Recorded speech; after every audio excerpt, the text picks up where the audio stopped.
এখন আপনি দুনিয়ায় বসে নেকি কামালেন না, কিন্তু সেই দিনে নেকির বড় অভাব। একটা নেকির জন্য আপনি দৌড়াদৌড়ি শুরু করে দিবেন, কেউ আপনাকে একটা নেকি দেবে না। হঠাৎ চিন্তা চলে আসলো, না আমার তো বাবাও ছিল, মাও ছিল, আমি তো এমনি পৃথিবীতে যাই নাই, আমাকে পৃথিবীতে আমার বাবা এবং মায়ের মাধ্যমে আল্লাহ পাঠাইছেন, ঠিক কিনা? সন্তান মায়ের কাছে দৌড় দিয়ে চলে গেল, মা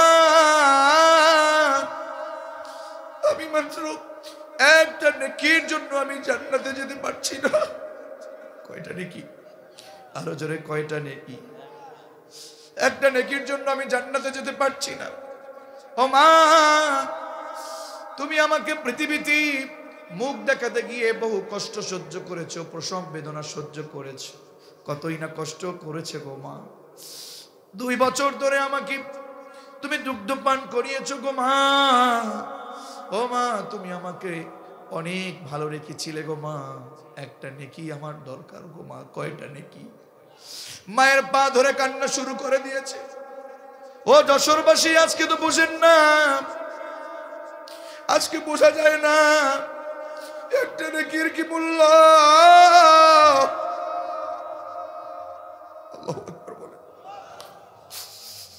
আল্লাহ তাআলা সুযোগ দেবার পরে মায়ের কাছে সন্তান চলে যাবে, মায়ের কাছে গিয়ে হাত পা ধরবে, ও মা, ও মা একটা নেকি দাও। কয়টা নেকি? মা একটা নেকি দাও।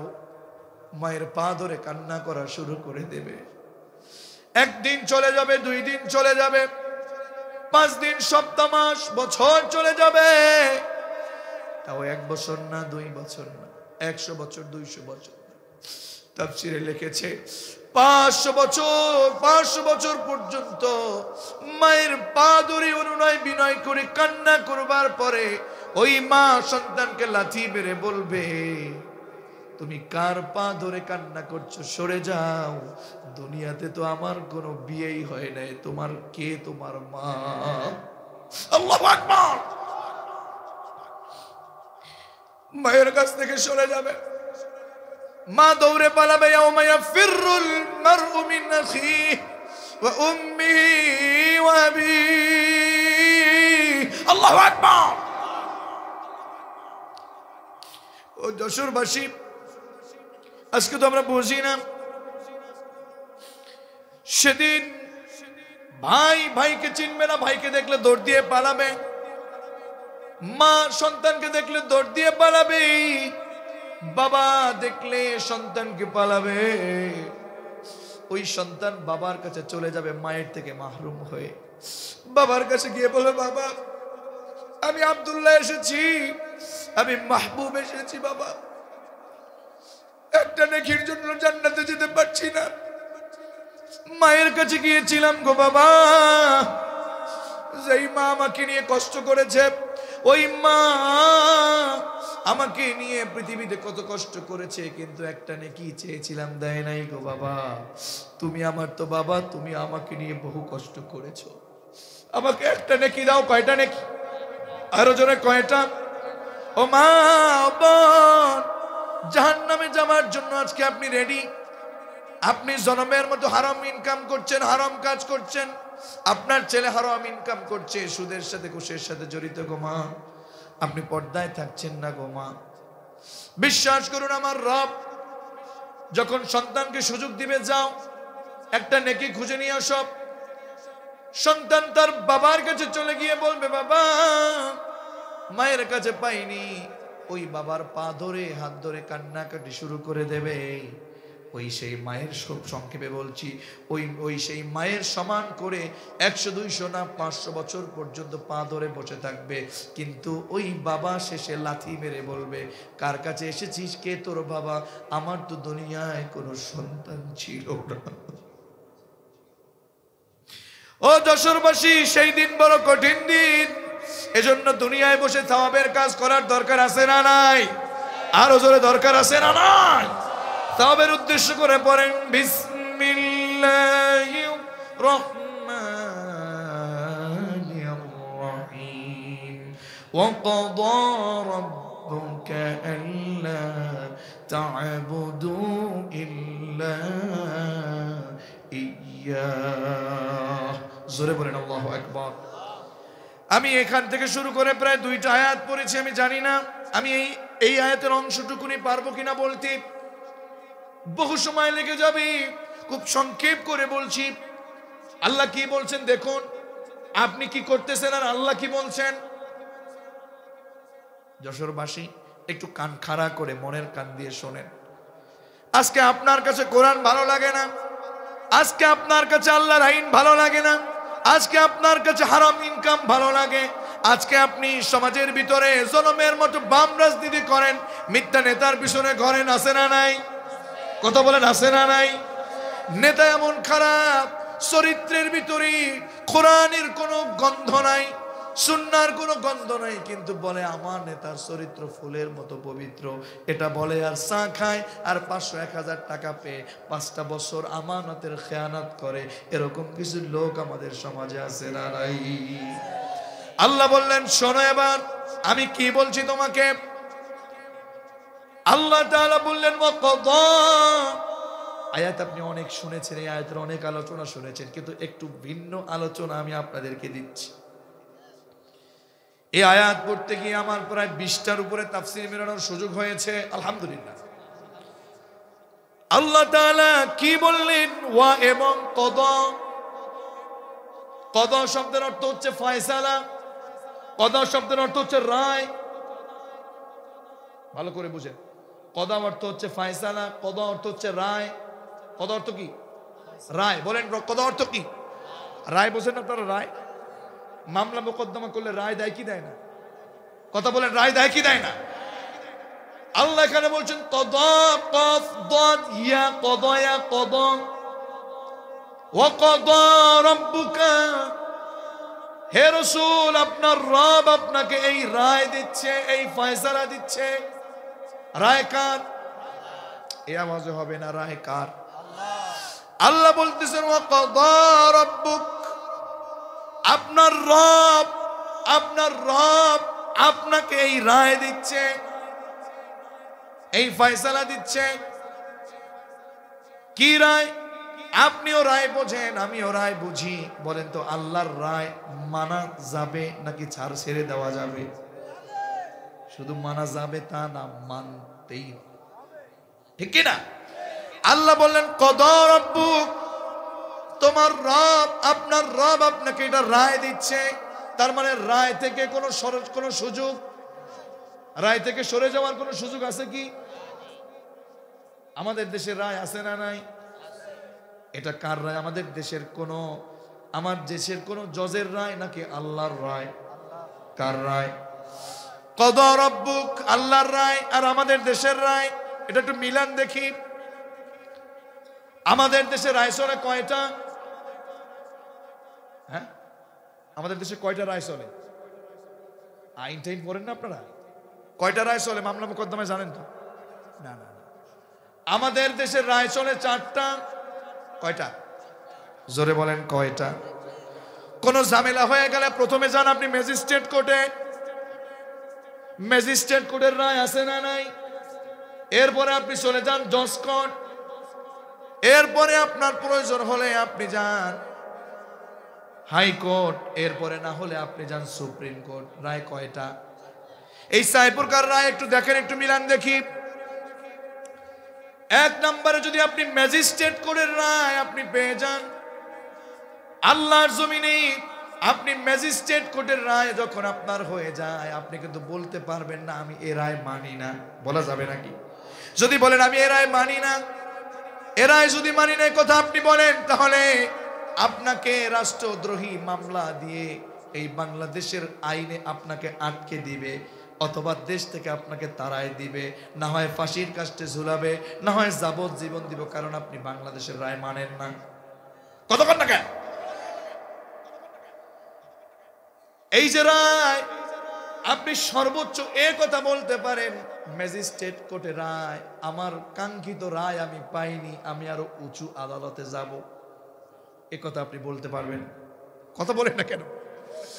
আপনি যখন আবার ম্যাজিস্ট্রেট কোর্ট থেকে আপনি যখন জজ কোর্টে যাবেন, জজ কোর্টে যাবার পরে আপনাকে আবার একটা রায় দিবে, কিন্তু আপনি সেখানে যদি রায় আপনার পছন্দ না হয়, সেখানেও আপনি বলতে পারবেন না যে আমি এ রায় মানি না। বলা যাবে? বললে আপনাকে ধরবে, হয়তো দেশ থেকে তাড়াবে, না হয় আপনাকে ফাঁসি দিবে, ঠিক না? এ আমার যশোরবাসী, একটু বোঝার চেষ্টা করেন। আল্লাহর জমিনে থেকে আপনি যখন এই রায় পেলেন, আপনি বলতে পারলেন না রায় মানি না। সর্বোচ্চ বলতে পারবেন আমি জজ কোর্টের রায়ে আমি কাঙ্ক্ষিত রায় পাইনি, আমি আরো উঁচু আদালতে যাব। আপনি চলে যাবেন হাইকোর্টে। কোন কোর্ট? আপনাদের কষ্ট হচ্ছে নাকি? শেষ করে দেব? 12টা বেজে গেছে, শেষ করে দেই। আর একটু সময় থাকা যাবে তো ইনশাআল্লাহ? বলেন। ও আমার যশোরবাসী, যখন আপনার হাইকোর্টে যাবেন, হাইকোর্ট আপনাকে রায় দিবে, কিন্তু বলতে পারবেন না পছন্দ না হলে রায় মানি না। বলতে পারবেন যে আমি এ রায় কাঙ্ক্ষিত রায় পাইনি। এরপরে চলে যাবেন আপনি সুপ্রিম কোর্টে। সুপ্রিম কোর্ট দেশের একেবারে সর্বোচ্চ আইন, ঠিক না? সুপ্রিম কোর্টে যখন আপনি চলে গেলেন, সুপ্রিম কোর্টেও আপনি গিয়ে আপনি এই কথা বলতে পারবেন না যে আমি এ রায় মানি না। এখন সুপ্রিম কোর্টের রায় পাওয়ার কারণে এই কথাও বলতে পারবেন না আমি আরো উঁচু আদালতে যাব। এটাই কিন্তু আপনার জন্য শেষ, ঠিক না? এখন আপনাকে যে প্রকারই হোক আপনাকে মানতে হবে। যদি না মানেন যে আমি রায় মানি না, বলবে ওকে ধর, ওকে দেশ থেকে তাড়ায় দে, না হয় ওকে বল ওকে যাবজ্জীবন দিব, না হয় ওকে ধরে ফাঁসির কাস্টে ঝুলিয়ে দে। ওর রায় মানে না কেন? এবার বলেন, এই যে আল্লাহ বললেন কদা রাব্বুকা আল্লা তা'বুদু ইল্লা ইয়া, বলেন এ রায় কি বাংলাদেশের রায়, কোন দেশের রায়, নাকি আল্লাহর রায়? চিৎকার মেরে বলেন আওয়াজ করে, কার রায়? আরো জোরে, কার রায়? আল্লাহ বলেন রাসূল আপনার রব আপনাকে এই রায় দিচ্ছে, এই ফয়সালা দিচ্ছে, আল্লাহ তা'বুদু ইল্লা ইয়া। আল্লাহু আকবার। যে আল্লাহর জমিনে একমাত্র একজনের গোলামি করতে হবে, তিনি কে? আরো জোরে বলুন, তিনি কে? এই যে রায়, এ রায় যে লা ইলাহা ইল্লাল্লাহ, এই দাওয়াত আমার রাসূল দিয়েছে। লা ইলাহা ইল্লাল্লাহ বলার পরে রাসূল কি মিষ্টি পেয়েছে নাকি পাথর খেয়েছে? এ রায় মুসা দিয়েছে। এ রায় মুসা দেবার কারণে মুসার উপরে ফেরাউন রাগ ছিল না খুশি ছিল? আল্লাহর রায়, আল্লাহর দাওয়াত নূহ নবী দিয়েছে। নূহ নবীর উপরে কাফেররা কি খুশি ছিল না বেজার ছিল? বলেন বলেন। এ রায় যত নবী রাসূল দিয়েছে, বিশ্বাস করুন এ রায় দেবার কারণে শুধু লা ইলাহা ইল্লাল্লাহ বললে আপনি তো এখন কোনো কিছু বলেন না। এই রায় দেবার কারণে আমার রাসূলের উপরে আবু জাহেল রাখছিল, উতবা সাহেবা রাখছিল, আবু লাহাব, উতবা সাহেবা সহ আব্দুল্লাহ বিন উবাই সহ সবাই রাখছিল। এই কথার মানে হলো আল্লাহর জমিনে আল্লাহ ব্যতীত আর কোনো ইলাহ নাই, আল্লাহ ব্যতীত আর কোনো আইন নাই, আল্লাহ ব্যতীত আর কাউকে ইলাহ মানবো না, আল্লাহ ব্যতীত আর কাউকে রব মানবো না, আল্লাহ ব্যতীত আর কাউ আমরা আইন মানবো না, ঠিক না? আল্লাহর আইন আমরা মানবো, আল্লাহর আইন প্রতিষ্ঠার পক্ষে কাজ করব। এই কাজ করবার কারণে আবু জাহেল, আবু লাহাব সহ আবু লাহাবের দলের লোক, আল্লাহর রাসূলের দলের লোক এবং তার উপরে ক্ষেপে গিয়ে জনমের মতো পৃথিবী থেকে শেষ করার পায়তারা করেছিল। হামলা দিয়েছিল, মামলা দিয়েছিল, জেল দিয়েছিল, জরিমানা দিয়েছিল, ষড়যন্ত্র করেছিল।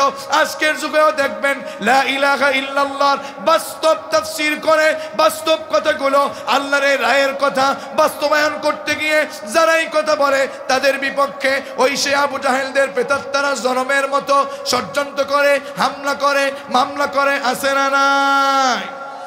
আর জোরে আসে না নাই?